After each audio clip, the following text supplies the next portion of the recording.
আল্লাহ জুলাই যোদ্ধা উসমান হাদি, আল্লাহ তারে আপনি রহম করেন। এই যুবক বড় সাহসী যুবক ছিল মাওলা। আল্লাহ দেশের জন্য বড় বজ্র কণ্ঠে বলেছিল সে মাওলা। আল্লাহ আপনি তারে ফিরায়া দেন, আপনি তারে ফিরায়া দেন, আপনি তারে ফিরায়া দেন। জীবন মৃত্যুর সন্ধিক্ষণে আল্লাহ গুরুতর অসুস্থ অবস্থায় হামলা করে আল্লাহ গুলিবিদ্ধ অবস্থায় হাসপাতালের বিছানায় শায়িত। ইলাহুল আলামিন, আপনার কুদরত ছাড়ার কোনো ভরসা নাই। আল্লাহ আপনি শরীফ ওসমান হাদিকে শেফায়ে কামিলা আজলা কুল্লা নসিব করে দিন।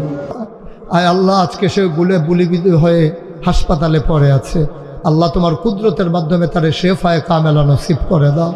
আল্লাহ এই বাংলাদেশের জাতির প্রয়োজনে তুমি আল্লাহ তাকে দীর্ঘ দীর্ঘ নেক হায়াত দান করে দাও। আল্লাহ তুমি দীর্ঘ দীর্ঘ নেক হায়াত দান করে দাও।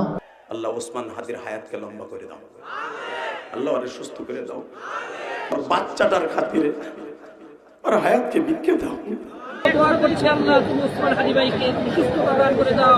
আল্লাহ তুমি বাংলাদেশের পার্লামেন্টে তুমি আল্লাহ কোরআনের আইন চালু করে দাও। আয় আল্লাহ, হাদি নামক আপনার যেই বান্দা, ও মাওলা, তাকে গুলি করা হয়েছে, আপনি জানেন গো আল্লাহ।